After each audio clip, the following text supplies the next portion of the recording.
জগতের নাথ জয় জগন্নাথ। নমস্কার। আজকের এই প্রোগ্রামে আলোচনা করব আমাদের প্রকৃতি, আমাদের ব্রহ্মাণ্ডের, আমাদের এই ইউনিভার্সের কিছু এমন স্পেসিফিক সাইন বা সংকেত রয়েছে। সেই সংকেতগুলো আপনারা যদি পবিত্র রথযাত্রার দিন থেকে শুরু করে একদম গোটা শ্রাবণ মাস পর্যন্ত এই একটা পিরিয়ডিক্যাল টাইমে যদি আপনারা এই সংকেতগুলো পেয়ে যান, তাহলে বুঝবেন আপনি কি ভাগ্যবান এবং আপনার উপর কোনো দৈবিক শক্তির কৃপা দৃষ্টি রয়েছে। এমনটা হতে পারে যে প্রভু জগন্নাথ দেব আপনাদের উপর অত্যন্ত সন্তুষ্ট। দেখুন, যারা খুব ভাগ্যবান মানুষ হন, যারা অত্যন্ত স্পিরিচুয়াল দিক থেকে কানেক্টেড পিপল, একমাত্র তারাই কিন্তু এই সংকেতগুলো পেয়ে থাকেন। যাদের মন অত্যন্ত শান্ত, যাদের মন অত্যন্ত মানে প্রত্যেকটা বিষয়ে খুবই নরম হৃদয়ের মানুষ যারা হন, যাদের চিন্তা ভাবনা খুব সৎ হয়, তারা কিন্তু এই সংকেতগুলো পান। দেখুন, আগামী 31শে আষাঢ় ইংরেজি 16ই জুলাই বৃহস্পতিবার রথযাত্রা পালিত হবে এবং রথযাত্রার দিন থেকে শুরু করে টানা 8 দিন পর কি পালিত হয়? রথযাত্রার দিন থেকে 8 দিন পর পালিত হয় উল্টো রথযাত্রা এবং সেই দিনটি পড়েছে আগামী 7ই শ্রাবণ ইংরেজি 24শে জুলাই শুক্রবার দিন। সুতরাং রথের দিন থেকে শুরু করে উল্টো রথ পর্যন্ত বা সমগ্র শ্রাবণ মাস পর্যন্ত যদি আপনার এই সংকেতগুলো পেয়ে থাকেন, দয়া করে কাউকে বলবেন না, কারণ ভগবান আপনার সঙ্গে রয়েছেন। উনার কৃপাধন্য ব্যক্তি আপনি, বা আপনার কর্মটা এমন যে কারণে কোনো পজিটিভ এনার্জি আপনাকে এই সংকেতগুলো প্রদান করে থাকবে। তাই বলবো, যদি সংকেতগুলো পান গোপনে রাখবেন, কাউকে ডিসকাশন করবেন না, নিজের আত্মীয় পরিজন, বন্ধু বান্ধবী, নিজের পিতামাতাকে না, নিজের হাজবেন্ড বা ওয়াইফকেও না। এই সংকেতগুলো পাওয়া মানে খুবই সৌভাগ্যের একটা বিষয়। যাই হোক, প্রোগ্রামের শুরুতে আমি একটা কথাই বলবো, প্রোগ্রামটি ভালো লাগলে লাইক করে দিবেন, কমেন্টে জয় জগন্নাথ দেব লিখে জানাবেন এবং চ্যানেলটি সাবস্ক্রাইব করে রাখবেন। আর পারলে সবার সাথে ভিডিওটি শেয়ার করে দিবেন। এবং যারা হস্তবিচার প্রিমিয়াম কুষ্টি কোর্স করাতে চাইছেন আমাকে দিয়ে, যারা অনলাইন বাস্তু বিচার করাতে চাইছেন, তারা কিন্তু হোয়াটসঅ্যাপ নাম্বারে আমাকে মেসেজ করবেন এবং কি অনলাইন বুকিং করে যোগাযোগ করতে পারেন। তাই চলুন এরপর আমরা ওয়ান বাই ওয়ান জানার চেষ্টা করি যে সংকেতগুলো কি কি, বা ইউনিভার্স কখন এই সংকেতগুলো আমাদেরকে দেয়, বা এই যে শ্রাবণ মাস অতি পবিত্র মাস এবং রথযাত্রার যে সময়টা, এটাও কিন্তু খুব পবিত্র একটা সময়। এই পবিত্র সময়ে পবিত্র সংকেত পাওয়া মানে আপনি খুবই ভাগ্যবান। চলুন তাহলে কথা না বাড়িয়ে এরপর আমরা জানার চেষ্টা করি যে সংকেতগুলো সম্পর্কে। নাম্বার 1, দেখুন, রথযাত্রার দিন থেকে উল্টো রথ বা সমগ্র শ্রাবণ মাসে যদি আপনারা দেখেন যে আপনাদের গৃহচত্বরে বা আপনাদের ঘরের ভিতরে, ঠাকুর ঘরে, রান্নাঘরে প্রচুর পরিমাণে কালো পিঁপড়ে বৃদ্ধি পেয়েছে, তাহলে এই কালো পিঁপড়ে বা যদি বৃদ্ধি পাওয়া অত্যন্ত শুভ সংকেত। বা ধরুন, কালো পিঁপড়ে মুখে করে কোনো খাবার নিয়ে যাচ্ছে, বা আপনাদের ঘরের ভিতরে দেওয়ালে কালো পিঁপড়ে লাইন দিয়ে উপর দিকে উঠে যাচ্ছে, তাহলে আপনারা নিশ্চিত হতে পারেন যে অর্থ যেখান থেকেই হোক আপনাদের হাতে আসবে, তথা ধনধান্যের সম্পত্তির আপনাদের জীবনে কমতি হবে না, জীবনে আয় উন্নতিটা বৃদ্ধি পাবে। দেখুন, পিঁপড়েকে প্রভু নারায়ণ বা জগন্নাথ দেব অত্যন্ত প্রীতি করেন। সুতরাং যার বা ঘরে পিঁপড়ে বেশি থাকে তাদের উপর ভগবানের আশীর্বাদ লক্ষণীয় হয়। অর্থাৎ ভগবান পিঁপড়ের মাধ্যমে আপনাদেরকে সংকেত দিচ্ছে যে এর অর্থ আপনার ভাগ্য পাল্টাতে চলেছে, জীবনে উন্নতি করতে চলেছেন। আচ্ছা, এরপর দ্বিতীয় নম্বর সংকেতটা কি, মন দিয়ে শুনবেন। দেখুন, আপনাদের যদি এই একটা সময় রথযাত্রার দিন থেকে শুরু করে সমগ্র শ্রাবণ মাসটাতে যদি হঠাৎ করে ভোর 3টে থেকে 5টার মধ্যে ঘুম ভেঙে যায়, জেনারেলি ধরুন আপনি ঘুম থেকে উঠছেন সকাল 6টার সময় উঠছেন, বা হয়তো আপনি সকাল 8টায় উঠছেন, কিন্তু এই সময়টার মধ্যে মাঝে মধ্যেই এমনটা হচ্ছে যে আপনার ঘুমটা ভেঙে যাচ্ছে ভোর 3টে থেকে 5টার মধ্যে। ঠিক আছে, এই ঘটনা যদি বারংবার ঘটে তাহলে কিন্তু বুঝবেন স্বয়ং ভগবান আপনাদেরকে কিছু ইঙ্গিত বা ইন্ডিকেশন দিতে চাইছে। কারণ ভোর 3টের পর প্রতিটি দেবদেবীরা নিজ নিজ শক্তিতে জাগ্রত হয়ে যায়, তথা এই সময়ে আমাদের সমস্ত ব্রহ্মাণ্ডে, এই ধরাধামে প্রচন্ড পরিমাণে কসমিক এনার্জির বৃষ্টি হয় এবং বিভিন্ন দেবদেবীর আগমন ঘটে পৃথিবীতে, তথা এই পজিটিভ শক্তি আপনাকে কিছু না কিছু সংকেত দিয়ে চেষ্টা করে বা বলার চেষ্টা করছে। ফলস্বরূপ এরকম সংকেত বা ইঙ্গিত পেলে তা ব্যক্তিকে সফলতার চরমে বা শিখরে পৌঁছে দেয়। তাই সেই ব্যক্তি ধনবান হন, ভাগ্যবান হন। এছাড়াও আষাঢ় মাসে জগন্নাথ প্রভুর পুজো হয়, বিপত্তারিণী পুজো হয়। সুতরাং এটি অত্যন্ত পবিত্র মাস। আর শ্রাবণ মাসে প্রত্যেকেই জানি যে দেবাদিদেব মহাদেবের পুজো করা হয়, ত্রিলোকীনাথ মহাদেবের পুজো করা হয়। তো সেক্ষেত্রে এই দুটো মাসে যদি আপনারা দেখেন যে আপনার সাডেনলি ঘুমটা ভেঙে যাচ্ছে ব্রহ্ম মুহূর্ত সময়ে, অর্থাৎ ভোর 3টে থেকে 5টার মধ্যে, এটিও কাউকে বলবেন না, গোপনে রাখবেন। এটি অত্যন্ত শুভ সংকেত। এই সময় ঘুম ভাঙলে একটা কাজ করবেন, যে কোনো একটা ম্যানিফেস্টেশন তুলসী থানে কাছে যাবেন এবং আপনারা কিন্তু তুলসী মাতাকে জানাবেন, এবং আপনার ঠাকুর ঘরে এসে ঠাকুরের দেবদেবীকে কিন্তু অবশ্যই আপনারা কিন্তু জানাবেন যে কোনো একটি ম্যানিফেস্টেশন, এবং ঠাকুরের নাম জপ করবেন, প্রভু জগন্নাথ দেবের নাম নেবেন। ঠিক আছে, এর ফলে দেখবেন সেই মনস্কামনাটা আপনাদের কিন্তু খুব তাড়াতাড়ি পূর্ণ হয়ে যাবে ভগবানের কৃপায়।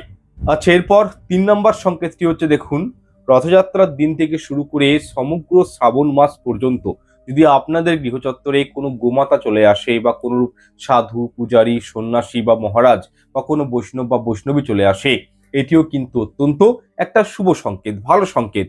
দেখুন, ভগবান কখন কিভাবে কোন রূপ নিয়ে আমাদের জীবনে আসে তা কিন্তু বলা যাবে না, কিন্তু শাস্ত্র বলছে অতিথি দেব ভব, অতিথির মধ্যেই কিন্তু ভগবানের বাস। তাদেরকে যদি পশু পাখি হোক বা কোনো অতিথি যদি আপনাদের গৃহে চলে আসে, তাকে কিছু খাওয়ান, যথাযোগ্য সম্মান করুন, তাকে আপনি আপনার সামর্থ্য মতন কিছু প্রদান করুন। এর ফলে দেখবেন জীবনে একটা শুভ সময় আসবে এবং ভগবানের কৃপা দৃষ্টি পাবেন। আচ্ছা, 4 নম্বর বিষয়টি হচ্ছে, রথের দিন থেকে শুরু করে সমগ্র শ্রাবণ মাস পর্যন্ত যদি এমন কোনো দিন হয় যে আপনি সকালে ঘুম থেকে উঠে দেখলেন যে কোনো বাঁদর বা কোনো পাখি বা কোনো বিড়াল যদি গৃহে এসে বাসা তৈরি করে বা ঘরের বাস্তুর মধ্যে বাচ্চা দেয়, এটিকেও কিন্তু অত্যাধিক শুভ সংকেত হিসাবেই ধরা হয়। এর অর্থ হলো আপনি আপনার জীবনের অভীষ্ট লক্ষ্যে একটা না একটা দিন ঠিক পৌঁছাতে পারবেন, কারণ ভগবান আপনার মাথার উপর রয়েছে, আপনার বাস্তুর মধ্যে কোনো পজিটিভ এনার্জি রয়েছে। এবং মানে এই যে পশু পাখিরা কিন্তু অনেক সময় দেখবেন ইতিবাচক শক্তিকে গৃহের মধ্যে নিয়ে আসে। ঠিক আছে, তো সুতরাং টিয়া পাখি বলুন বা অন্য কোনো পশু পাখি, গোমাতা হতে পারে, আপনার গৃহে চলে এলো। অনেক সময় দেখবেন যারা গ্রাম বাংলায় থাকেন তারা আমার সঙ্গে রিলেট করতে পারবেন, অনেক সময় খরগোশ সাডেনলি ঘরের মধ্যে প্রবেশ করে যায়, বাস্তু প্রাঙ্গণে প্রবেশ করে যায়। এটা কিন্তু খুবই একটা অস্পেসিয়াস সাইন, শুভ সাইন, খারাপ নয়, ভালো সংকেত। ঘরে পশু পাখিরা বাসা বাঁধলে সেই ঘরে কি হয় জানেন, সেই ঘর থেকে নেগেটিভিটি গুলো দূর হয়ে যায়। তাই বলবো, যদি কখনো কোনো পাখি এসে আপনার গৃহে বাসা বাঁধে, কখনই সেই বাসা ভেঙে দিবেন না, বরং তাদেরকে থাকার একটা শেল্টার দিবেন, তাড়িয়ে দিবেন না। ঠিক আছে, এটা কিন্তু শুভ সংকেত। যদি আপনারা শ্রাবণ মাস বলুন বা এই আষাঢ় মাসে এই সংকেতগুলো পেয়ে যান, তাহলে এটিকে কিন্তু মানে ভালো হিসাবেই দেখবেন। নাম্বার 5, দেখুন, একটি দৈব সংকেত আপনাদেরকে এরপর বলছি আমি। যদি কখনো এই সংকেতটি ভোর 3টে থেকে 5টার মধ্যে পেয়ে যান, তার মানে বুঝবেন যে আপনার উপর স্বয়ং মানে যে কোনো দেবদেবীর বিশেষ কৃপা দৃষ্টি রয়েছে। সেটা হচ্ছে শঙ্খের ধ্বনি। যদি আপনারা এই একটা সময়ে শঙ্খের ধ্বনি শুনতে পান, বা স্বপ্নে কোনো ভগবানের মূর্তি বা দেবদেবীর মন্দির, বা আপনি নিজে পুজো দিচ্ছেন কোনো ভগবানের বা ভগবানের প্রসাদ অর্থাৎ ভগবানের ভোগের স্বপ্ন দেখেন, তাহলে বুঝবেন যে খুব শীঘ্রই আপনাদের জীবনের ছবিটা ঐশ্বরিক কৃপায় পরিবর্তন হতে চলেছে। ভগবানের ভোগ দর্শনে দুর্ভাগ্য দূর হয়। আর যদি আপনি জগন্নাথ দেবের কোনো স্বপ্ন দেখেন, যদি জগন্নাথ দেবের পুরীর মন্দিরের কোনো স্বপ্ন দেখেন, বা জগন্নাথ দেবকে যে প্রসাদ দেওয়া হয়, ভোগ নিবেদন দেওয়া হয়, যদি সেরকম কোনো স্বপ্ন দেখেন, তাহলে কাউকেই বলবেন না, জানবেন ঐশ্বরিক কৃপায় আপনার জীবনে খুব শীঘ্রই পরিবর্তন আসতে চলেছে। এই সংকেতগুলো কখনই কারোর সঙ্গে শেয়ার করতে নেই, নতুবা শুভ সংকেতের শুভ ফল বিনষ্ট হয়ে যায়। 6 নম্বর বিষয়টি হচ্ছে, ধরুন পুজো করার সময় যদি আপনাদের ঈশ্বরের দিকে তাকিয়ে, আপনাদের ঘরে যে ঠাকুরের মূর্তি রয়েছে, ফটো রয়েছে, উনার দিকে তাকিয়ে যদি আপনাদের চোখে জল চলে আসে, এর মানে বুঝবেন আপনাদের চারপাশে অত্যন্ত পরিমাণে পজিটিভ এনার্জি বিদ্যমান রয়েছে এবং সরাসরি আপনার হৃদয়ের সঙ্গে পরমাত্মার একটা সম্পর্ক স্থাপন হচ্ছে। এর কারণে ঐশ্বরিক মানে ঈশ্বরের দিকে তাকিয়ে আপনাদের চোখে কিন্তু জল চলে আসে। মন যখন দেখবেন অত্যন্ত আমাদের শান্ত থাকে, তখনই কিন্তু আত্মার সঙ্গে পরমাত্মার মিল হয় এবং সেই মিলনের সন্ধিক্ষণে আমাদের শরীরের পঞ্চ ইন্দ্রিয় অত্যন্ত সেন্সিটিভ হয়ে ওঠে এবং যার ফলে কিন্তু অত্যন্ত ভাবুকতার কারণে, আবেগের কারণে আমাদের চোখে অনেক সময় জল চলে আসে। সুতরাং যদি এই ঘটনা আপনাদের সঙ্গে ঘটে, তার মানে বুঝবেন আপনারা সরাসরিভাবে ঈশ্বরের সঙ্গে যুক্ত রয়েছেন। ঈশ্বর কিন্তু আপনার প্রতি বেশ সন্তুষ্ট। আচ্ছা, এরপর 7 নম্বর সংকেতটি হচ্ছে, দেখুন আপনারা পুজো করতে বসেছেন এবং সেই সময় যদি দেখেন ভগবানকে যে প্রসাদ আপনি নিবেদন করেছেন সেই প্রসাদে টিকটিকি এসে মুখ দিচ্ছে বা প্রসাদ খেয়ে নিচ্ছে, বা অনেকগুলো কালো পিঁপড়ে এসে সেই প্রসাদগুলোকে গ্রহণ করছে, তার মানে বুঝবেন যে সাক্ষাৎ ভগবান আপনার গৃহে রয়েছেন। উনি কোনো না কোনো রূপে, কোনো না কোনো মাধ্যমে আপনার দেওয়া নৈবেদ্য গ্রহণ করছেন। শুধু তাই নয়, সন্ধ্যার সময় যদি কখনো দেখেন যে এই তুলসী গাছের সন্ধ্যা দিতে গিয়ে যে কোনো টিকটিকি বা পিঁপড়ে তুলসী গাছের সারাউন্ডিং এই প্ল্যান্টটার পাশাপাশি রয়েছে, তার মানে এটি নিশ্চিত যে তুলসী মাতার আশীর্বাদ আপনাদের উপর রয়েছে এবং গৃহের মধ্যে পজিটিভিটি রয়েছে। নাম্বার 8, দেখুন রথযাত্রার দিন থেকে শুরু করে উল্টো রথ বা সমগ্র শ্রাবণ মাসে যদি আপনারা স্বপ্নে ঝাড়ু স্বপ্ন দেখেন, তার মানে বুঝবেন আপনাদের উপর মা লক্ষ্মীর কৃপাদৃষ্টি রয়েছে। কারণ আপনারা প্রত্যেকেই জানেন এই ঝাড়ু বা ঝাঁটা হলো মা লক্ষ্মীর স্বরূপা বা প্রতীকী। সুতরাং স্বপ্নে কোনো ব্যক্তি মহিলা ঝাড়ু দিচ্ছেন এমনটা দেখেন বা নিজে ঝাড়ু দিচ্ছেন এমনটা দেখেন, তো সেক্ষেত্রে আপনাদেরকে বুঝে নিতে হবে আপনাদের জীবনের সকল প্রকার খারাপ সময় অতি শীঘ্রই পরিসমাপ্তি হতে চলেছে। আগামী দিনে আপনাদের জন্য অতি ভালো সময় আসতে চলেছে, তথা জীবনে থাকা অনেক প্রকার সমস্যা, অর্থকষ্ট, বিপদ আপদ থেকেও আপনারা কিন্তু বেরিয়ে আসতে পারবেন। আপনাদের উন্নতি আসতে জীবনে কিন্তু চলেছে।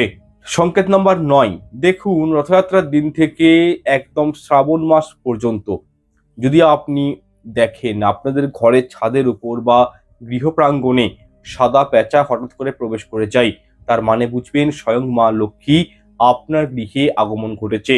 কারণ আমরা প্রত্যেকেই জানি পেঁচা হলো মা লক্ষ্মীর বাহন, বিশেষ করে সাদা পেঁচাকে বলা হয় লক্ষ্মী পেঁচা।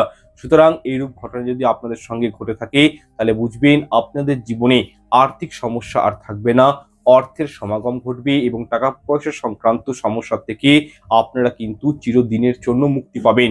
একই সঙ্গে আপনার জীবনে মা লক্ষ্মী দেবীর কৃপা লাভ করতে চলেছেন। সংকেত নাম্বার 10, যদি কখনো আপনার স্বপ্নতে দেখেন যে নিজের মা অথবা বাবাকে নিজে হাতে আপনি জল খাওয়াচ্ছেন, এরূপ স্বপ্ন এই আষাঢ় মাস বলুন বা শ্রাবণ মাসে দেখা খুব শুভ বলে মনে করা হয়। সফলতার প্রতীক বলা হয়, অগ্রগতির প্রতীক বলা হয়। তার কারণ সমস্ত দেবদেবীর আশীর্বাদ লাভ করা যায় যদি কোনো সন্তান তার পিতামাতাকে ভালোবাসেন বা শ্রদ্ধা করেন, তো সেক্ষেত্রে পিতামাতার দর্শন অতি শুভ বলে মনে করা হয়। আচ্ছা, এর সাথে একটা সংকেত বলে দিচ্ছি, এটা অত্যন্ত অস্পেসিয়াস একটি সাইন সংকেত। যদি কখনো স্বপ্নে দেখেন বড় বড় পাহাড়, ঠিক আছে, আপনি ধরুন ঝর্ণার জল পান করছেন, পাহাড়ের উপর ক্লাইম্বিং করে উঠছেন বা পাহাড় থেকে অনেক দূর পর্যন্ত বিস্তৃত অঞ্চল দেখছেন, আপনি ঝর্ণার জল পান করছেন, এরকম কোন একটা স্বপ্ন যদি দেখেন এই সময়, এর অর্থ হলো ভবিষ্যতে আপনাদের একটা হাতে টাকা পয়সা আসবে, আপনারা জীবনে একটা ভালো জায়গায় থাকবেন এবং ফিনান্সিয়াল দিক থেকে আপনারা কিন্তু জীবনে ফ্রিডম পাবেন, একটা স্বাধীনতা পাবেন। সংকেত নাম্বার 11, বেসিক্যালি ভোর 3টে থেকে 5টার মধ্যে যদি আপনারা এই একটা সময়ে স্বপ্নে মৃত্যু সম্পর্কিত কোনো স্বপ্ন দেখেন, তাহলে এটা কিন্তু অত্যন্ত শুভ সংকেত। অনেকেই ভয় পেয়ে যায়, চিৎকার করে উঠেন, করবেন না, ভয়ের কোনো কারণ নেই। অন্যের মৃত্যু দেখলে বা মৃত্যু সম্পর্কিত কোনো স্বপ্ন দেখলে কি হয় জানেন, নিজের আয়ু বৃদ্ধি পায়, সেহেতু ভয় পাওয়ার কিছুই নেই। সংকেত নাম্বার 12, দেখুন স্বপ্নতেই ভগবানের দর্শন পান, অর্থাৎ প্রভু নারায়ণ, শ্রীকৃষ্ণ, গোপাল, লক্ষ্মীনারায়ণ, মা কালী, মা দুর্গা, শ্রী গণেশজি, মহাদেবের এরকম কোনো সংকেত দেখলে বা প্রভু জগন্নাথ দেবের যদি স্বপ্ন দেখেন, প্রভুকে দেখতে পান বা যে কোনো দেবদেবীর যদি স্বপ্ন পেয়ে যান, তাহলে বুঝবেন এটি কিন্তু খুবই অস্পেসিয়াস একটি স্বপ্ন। এবং আপনারা যদি কোনো ধার্মিক স্থানের দর্শন করে থাকেন, আপনারা যদি স্বপ্নে শিবালোক দেখতে পান বা যে দেবদেবীর স্বপ্ন দেখুন না কেন, কোনো সেই সময় আপনারা কিন্তু কখনোই এই বিষয়টা কাউকে বলবেন না, গোপনের চেষ্টা করবেন। ভবিষ্যতে জানবেন মান সম্মান, কৃতিত্ব অর্জন, বিপুল পরিমাণে টাকা পয়সা আপনাদের জীবনে কিন্তু আসতে চলেছে। ভগবানের স্বপ্ন দেখা খুবই একটা কি বলবো, আপনারা নিজেরাই অনুভব করবেন যে চট করে কিন্তু ভগবানের স্বপ্ন আমরা দেখতে পাই না। যদি দেখেন, অত্যন্ত এটি শুভ সংকেত। সংকেত নাম্বার 10, দেখুন অনেকেই প্রশ্ন করেন যে মাছের স্বপ্ন দেখা আদৌ শুভ না অশুভ। তো সেক্ষেত্রে বলবো অবশ্যই মাছের স্বপ্ন দেখা ভালো, খারাপ নয়। যদি আপনারা মাছকে সাঁতার কাটতে দেখেন তাহলে বুঝবেন যে আগাম জীবনে, আগাম ভবিষ্যতে অর্থনৈতিক দিক দিয়ে উন্নতি হতে চলেছে, অর্থাৎ ফিনান্সিয়াল দিক থেকে একটা ফ্রিডম পাবেন। কিন্তু বিপরীত যদি দেখেন যে কোনো কাক এসে মাছকে তুলে নিয়ে যাচ্ছে মুখে করে, বা কোনো পাখি মাছকে তুলে নিয়ে যাচ্ছে, এই সংকেত কিন্তু মোটেও ভালো না। এটা কিন্তু স্বপ্নশাস্ত্র অনুসারে বলা হয়েছে এরকম স্বপ্ন দেখলে কি হয়, জীবনে গোপন শত্রু কিন্তু বৃদ্ধি পেতে পারে। সংকেত নাম্বার 14 নাম্বার সংকেতটি মন দিয়ে শুনবেন, খুব শুভ সংকেত। দেখুন স্বপ্নতে যদি কখনো কোনো মহিলাকে দেখতে পান, সেই মহিলা হয়তো বসে থাকতে পারে, ঘুমন্ত অবস্থায় দেখতে পারেন, বা হয়তো মহিলা দাঁড়িয়ে আছে বা কারোর সাথে কথা বলছে, তো সেক্ষেত্রে এটিকে শুভ বলে মনে করা হয়। কিন্তু কি এর একটা কিন্তু বিপরীত পাটও আছে, যেটা কিন্তু অশুভ বলে মনে করা হয়। যেমন ধরুন স্ত্রী লোকটি কি ধরনের বস্ত্র পরে রয়েছে তার উপর ডিপেন্ড করে যে আপনার দেখা স্বপ্নটি আদৌ শুভ না অশুভ। যদি আপনারা শ্যামলা বর্ণের মহিলাকে কালো কাপড় পরে দেখতে পান এবং সেই মহিলা যদি আপনাকে আলিঙ্গন করছেন, তাহলে এটি কিন্তু একটি মৃত্যু সূচক স্বপ্ন। এরকম স্বপ্ন পেলে বুঝবেন যে কোনো না কোনো প্রাকৃতিক কারণে সেই ব্যক্তির মৃত্যু হতে পারে, অর্থাৎ সেই ব্যক্তির জন্মকুণ্ডলিতে অকাল মৃত্যুর সম্ভাবনা রয়েছে। কিন্তু অপরদিকে যদি আপনারা কোনো মহিলাকে লাল বর্ণের বস্ত্র ধারণ করতে দেখেন, তাহলে এটিকে ভবিষ্যতে আপনারা আর্থিক দিক থেকে অত্যন্ত বলশালী হয়ে উঠবেন। এটিকে শুভ সংকেত হিসাবেই কিন্তু ধার্য করা হয়। সংকেত নাম্বার 15, আচ্ছা এরপর যে স্বপ্ন সংকেতের কথা বলবো একটু মন দিয়ে শুনুন। অনেকেই কিন্তু এই বিষয়ে প্রশ্ন করেন। দেখুন যদি স্বপ্নতে আপনারা ঘোড়া দৌড়াচ্ছে এরকম কোনো স্বপ্ন দেখেন, তার মানে অত্যন্ত ভালো, যশ খ্যাতি সমৃদ্ধি প্রতিপত্তি সুনাম প্রত্যেকটি অত্যন্ত আপনাদের জীবনে ইনহ্যান্স হতে পারে। সব দিক থেকে সফলতা আপনাদের জীবনে কিন্তু আসতে পারে। পারিবারিক ক্ষেত্রে বলুন, সামাজিক স্তরে মান সম্মান বৃদ্ধি পাওয়া, মর্যাদা লাভ করা, এগুলো কিন্তু আপনারা পেতে পারেন। এবং কি অনেকেই প্রবাহিত নদীর স্বপ্ন দেখেন, এরূপ সংকেত পাওয়া অত্যন্ত শুভ সংকেত, এটিও কিন্তু খারাপ নয়। এর অর্থ হলো আপনার জীবনটা এক জায়গায় থেমে থাকবে না, অর্থাৎ টাকা পয়সার একটা স্রোত কিন্তু আপনাদের জীবনে থাকবে। অর্থাৎ নদীর জল যেরকম বয়ে যায়, বহন্তী জল যেমন বয়ে যাচ্ছে, সেরকম জীবনটাও আপনাদের কিন্তু আস্তে আস্তে একটা জায়গাতে স্টাক হয়ে দাঁড়িয়ে থাকবে না, স্থির থাকবে না। ঠিক আছে, জীবনটা আপনাদের লাইফটা স্টপ হয়ে যাবে না। আপনি কিন্তু কোনো না কোনো অপরচুনিটি জীবনে কিন্তু পেতে শুরু করবেন যদি প্রবাহিত জলের স্বপ্ন দেখেন। আচ্ছা এরপর 16 নম্বর সংকেতটি হচ্ছে, দেখুন রথের আগে বা রথের পরে বা সমগ্র শ্রাবণ মাস জুড়ে যদি এই স্বপ্নটি যদি একবারও পান, কাউকে বলবেন না, খুবই অস্পেশিয়াল স্বপ্ন এটি। স্বপ্নতে যদি দেখেন বিশেষ করে ভোর 3টে থেকে 5টার মধ্যে যে আপনি হাতির পিঠে চেপে রয়েছেন, এর অর্থ হলো শ্রী গণেশের আশীর্বাদ আপনার সঙ্গে রয়েছে, যার ফলে সামাজিক স্তরে মান সম্মান তো বৃদ্ধি পাবেই এবং অদূর ভবিষ্যতে সর্বকর্মে সফলতা আপনাদের জীবনে আসবে। তবে হ্যাঁ, একটা কথা বলতে পারি, এরকম স্বপ্ন খুব কম মানুষ দেখেন, এবং যারা এই স্বপ্ন দেখেন তাদের উদ্দেশ্যে একটা কথাই বলবো, শ্রী গণেশজির এবং মা লক্ষ্মীর পুজো অর্চনা করবেন। সংকেত নাম্বার 17, দেখুন যদি কখনো আপনারা গুপ্তধন বা ট্রেজারি বা অর্নামেন্টস বা যেমন হচ্ছে যেগুলো এলিমেন্ট রয়েছে, রূপা হীরা সোনা বা কোনো মূল্যবান রত্নের স্বপ্ন দেখেন, এর অর্থ শুভ। তার কারণ এরূপ স্বপ্ন দেখলে বুঝবেন যে ভবিষ্যতে পিতামাতার কাছ থেকে বা দূরের কোনো আত্মীয় পরিজনদের কাছ থেকে আর্থিক দিক দিয়ে সাহায্য পেতে পারেন। সংকেত নাম্বার 18, দেখুন আপনারা যদি স্বপ্নে ইঁদুরের স্বপ্ন দেখেন, এর অর্থ কিন্তু শুভ। এক্ষেত্রে বলবো আপনারা যদি ইঁদুরের স্বপ্ন দেখেন তাহলে কি হয়, ফিনান্সিয়াল ক্রাইসিস থেকে মুক্তি পাওয়া যায়। দেখুন ইঁদুর আপনার গৃহ থেকে বেরিয়ে আসছে, ঠিক আছে, ইঁদুর কি গণেশজির বাহন, এবং ভগবান গণেশের কাছে কি রয়েছে, ঋদ্ধি এবং সিদ্ধি দুজনেই কিন্তু থাকেন।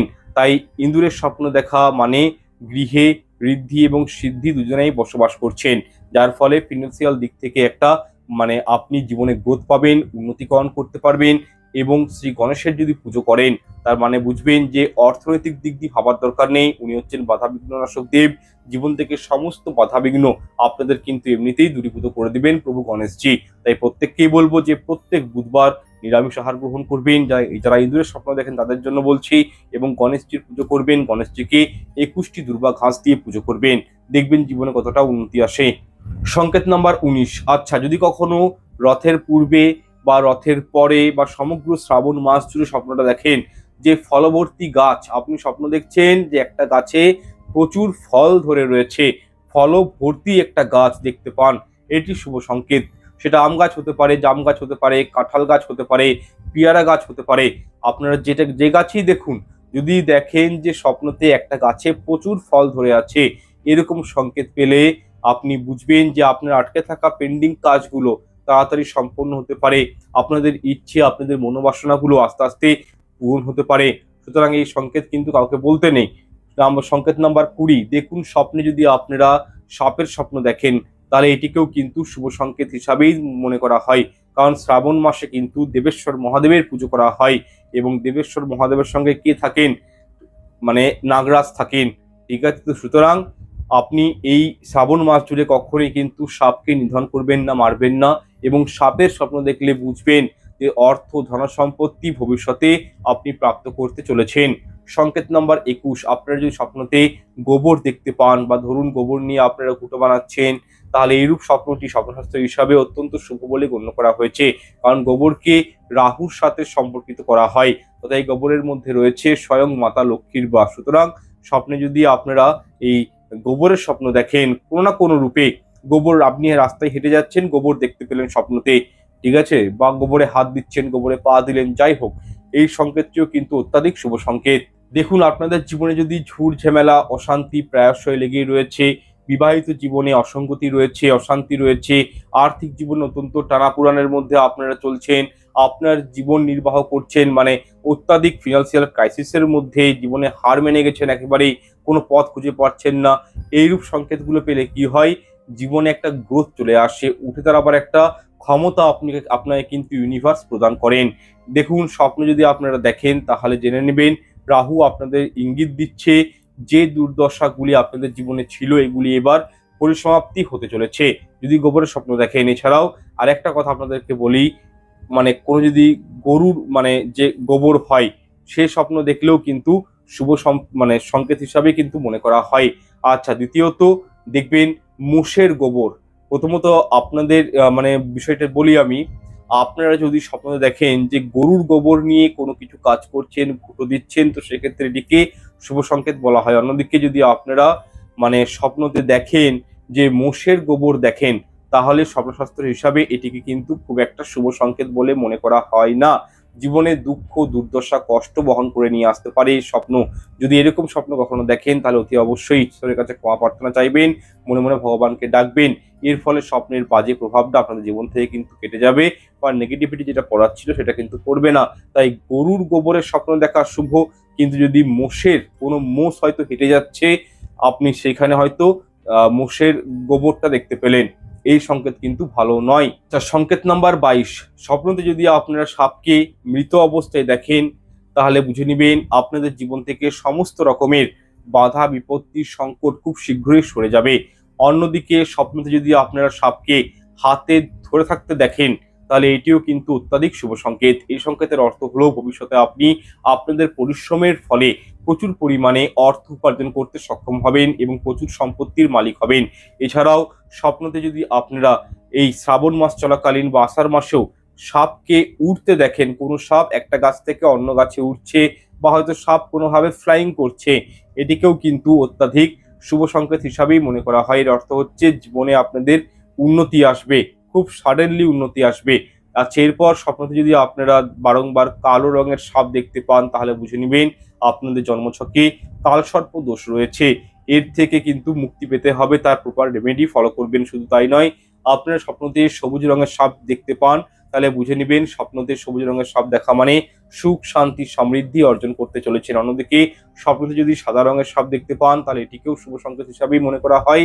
সাদা রঙের মানে সর্প স্বপ্নতে আসা মানে ধন সম্পত্তিকে ইন্ডিকেট করে। যদি স্বপ্নতে দেখতে পান যে সাপ পালিয়ে যাচ্ছে কারোর ভয়ে, তাহলে বুঝে নেবেন আপনাদের পিছনে প্রচুর পরিমাণে শত্রু বৃদ্ধি পেয়েছে, বা আপনি কোথাও শুয়ে আছেন, বসে রয়েছেন, আপনার চারপাশে প্রচুর সাপ আপনাকে ঘিরে ধরেছে।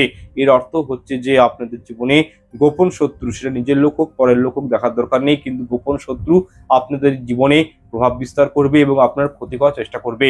বা এমনটাও হতে পারে যে স্বপ্নতে আপনি হয়তো হেঁটে যাচ্ছেন, বা হয়তো আপনি ছুটছেন, আর আপনার পিছনে প্রচুর সাপ আপনাকে ধাওয়া করেছে, এটিও কিন্তু অশুভ সংকেত। যদি আপনার স্বপ্নতে নাগ এবং নাগিনকে দেখতে পান শ্রাবণ মাসে, তাহলে বুঝে নেবেন আপনার পূর্বপুরুষেরা আপনাদেরকে সংকেত দিচ্ছে যে ইষ্টদেবের পূজা আরাধনা করার জন্য। কারণ অনেকেই আছেন যারা কুলদেবতার পূজা আরাধনা করতে ভুলে যান, নিজেদের দায়িত্ব কর্তব্য পালন করেন না, তাই পূর্বপুরুষেরা আপনাদের স্বপ্নতে নাগ নাগিনদের দ্বারা এই রূপ সংকেতগুলো প্রদান করে থাকেন। স্বপ্নতে যদি অনেকগুলো সাপ দেখতে পান তাহলে বুঝে নেবেন আপনাদের একসঙ্গে অনেক প্রকার সমস্যার সম্মুখীন হতে পারেন ভবিষ্যতে। যদি অনেকগুলো সাপের মধ্যে আপনি ঘিরা অবস্থায় রয়েছেন তাহলে কিন্তু এরকম ব্যাপারটা হয়ে যায় যে আপনি ভবিষ্যতে কোনো না কোনো সংকটে, বিপদে বা প্রচুর সমস্যা, একসঙ্গে একাধিক সমস্যা আপনাদের জীবনে কিন্তু আসতে পারে। যদি স্বপ্নতে আপনি দেখেন যে সাপ এবং নেউলের ঝগড়া দেখতে পান তাহলে বুঝে নেবেন আপনার গোপন শত্রুরা আপনার ক্ষতি করতে চলেছে, জীবনে গোপন শত্রু বৃদ্ধি পেতে চলেছে এবং তার সঙ্গে আপনাদের ঝগড়ার সৃষ্টি হতে পারে। যাই হোক, আপনাদেরকে আমি অনেকগুলো সংকেত বললাম, এগুলোর মধ্যে যদি আপনারা একটাও সংকেত পান পুনরায় বলছি কাউকে বলবেন না।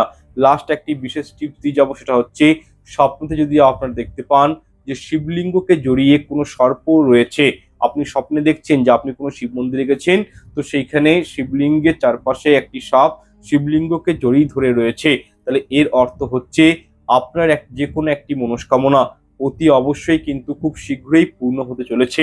তখনই কিন্তু আমাদের ইউনিভার্স, আমাদের ব্রহ্মাণ্ড বা প্রকৃতি, আমাদের ভগবান এরূপ সংকেতগুলো কিন্তু আমাদেরকে প্রদান করে থাকেন। তাই এই সংকেতগুলো কাউকে বলতে নেই।